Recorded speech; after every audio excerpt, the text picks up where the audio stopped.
officials. What I do see right now being led by NOPD vehicles is the motorcade. The vehicles are slowly moving towards Air Force One, with NOPD vehicles first, and then the two SUVs with the president's crest on it are moving slowly this way, so that when the president gets off of the plane, he can get into the vehicle. We're hoping he will walk over to where we are and take some questions and make some comments, but that's not a guarantee. That's our hope. But as you can see, Air Force One is stationary here on the tarmac at Louis Armstrong International Airport after having safely delivered the President of the United States to Louis Armstrong Airport. As you see, people are starting to get off the back of the plane at this time, some in military attire and others from the White House. There's always the National Press Corps that travels with the President of the United States, and they're getting off the back of the plane. The President, however, will get off on the opposite end of the plane at the front of Air Force One. That will happen once the national press has totally deplaned here, and then we'll see the president get off. As you will see momentarily, vehicles that are part of the president's motorcade are slowly starting to move. We're in front of where we are, led by New Orleans police officers. And there you go. You see the president's vehicle has just come into view with the American flag and the president's flag attached to the vehicles, positioned right in front of the stairs that lead to Air Force One. President will deplane momentarily, we expect, and get into his vehicle for the route to the French Quarter. Mayor LaToya Cantrell now is walking on the tarmac over to Air Force One, where she will indeed greet President Joe Biden as planned. I don't see any other state officials at this time, but as I have been reporting, New Orleans Congressman Troy Carter made the trip from Washington aboard Air Force One with the president. Of course, he is a New Orleans Democrat, the only Democrat in Louisiana's congressional delegation, and so he made the trip from Washington to New Orleans with the President of the United States. The National Press Corps that travels with the President is positioned under the wing, as is usual, and we'll see if the President, when he does deplane, if he makes any comment, if he comes over our way. It is a very brisk, windy day in the city of New Orleans compared to when the president was last here in August, a very steamy, hot day. It's chilly here, but the president's focus, of course, when he comes here is to try to console the victims of the horrific terrorist attack that unfolded on Bourbon Street the wee hours of New Year's Day. Of course, the president travels with a lot of go ahead, Liz.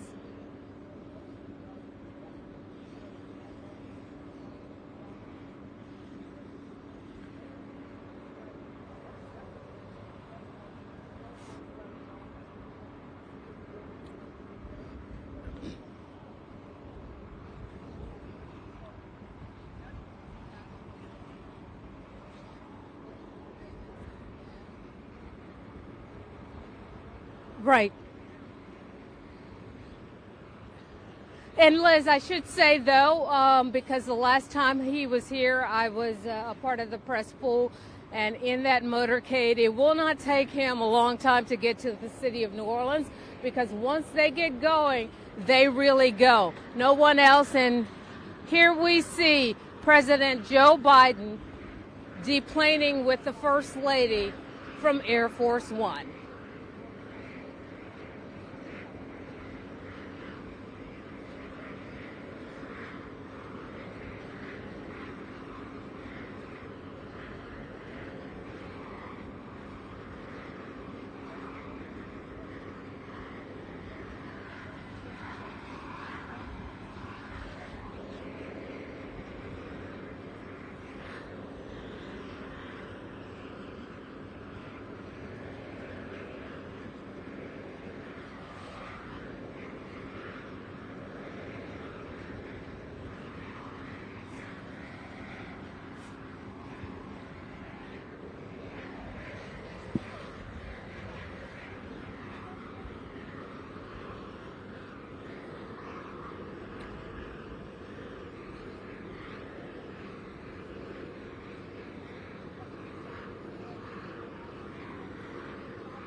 And Liz, yes, the president and the first lady are secure now in their vehicle.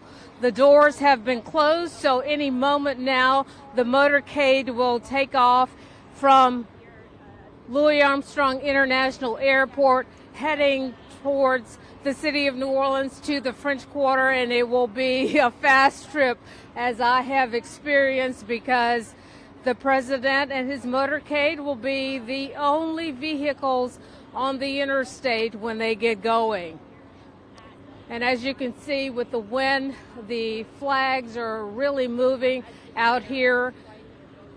They will be in the city of New Orleans, and the president from his staff thought it important to come to the city of New Orleans in person to show his concern for the city, for the victims of the terrorist attack and their families. A dark day in the city of New Orleans, indeed a dark time for the nation because of this horrific act.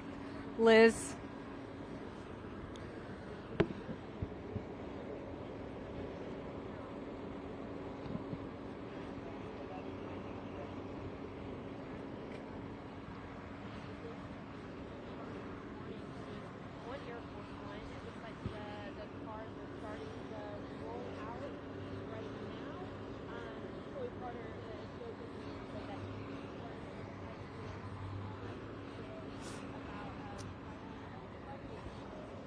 And as you can see, the motorcade is moving.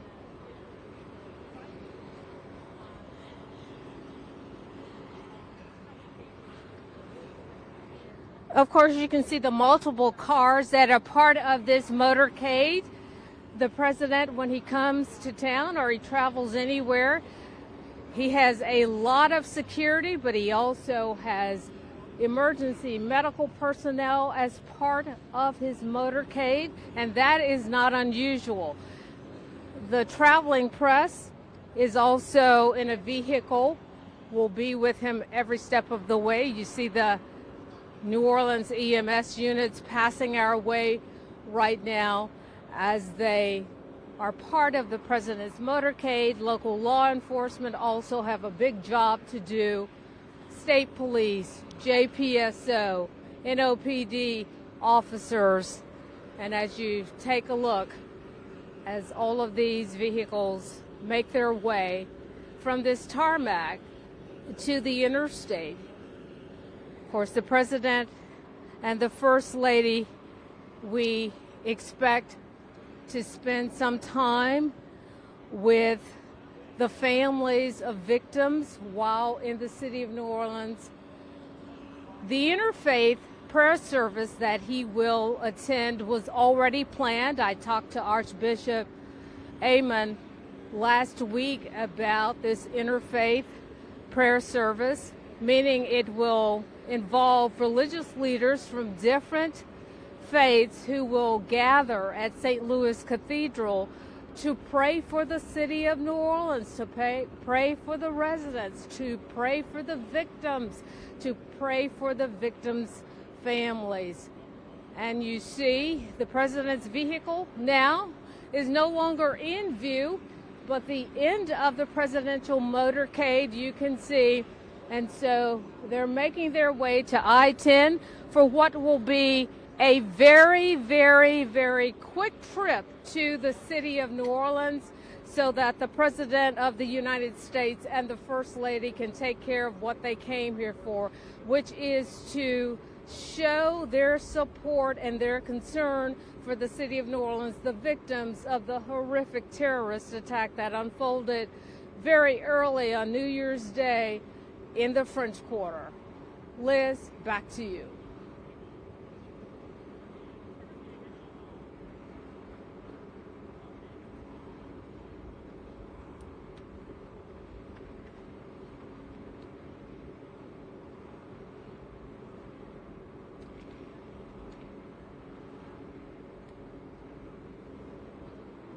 Yeah, this is, it could very well be, and we do expect it to be so. As I mentioned, he was here 5 months ago, but the occasion was totally different. He was here then to announce millions in dollars of grants that were going to Tulane University and some other research facilities around the country. This is totally different. This was something that no one expected, but it happened. A terrorist attack in the city of New Orleans. The FBI is still in the dark about why the suspect chose to target the city of New Orleans. But as a result, 14 people were killed and over 30 were injured because of him using a pickup truck and mowing down people on Bourbon Street in the wee hours of New Year's Day. And so the president, according to the White House, felt compelled to come here to the city of New Orleans and to show his concern and, as they put it, to grieve with the people of New Orleans following this horrific terrorist attack in the city of New Orleans, a city that depends heavily on tourism. Of course, as has been repeatedly mentioned, the city will host the Super Bowl soon.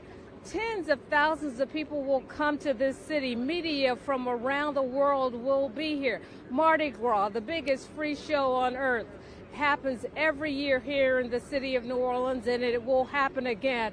But of course, there will be heightened security, as one would expect, Liz.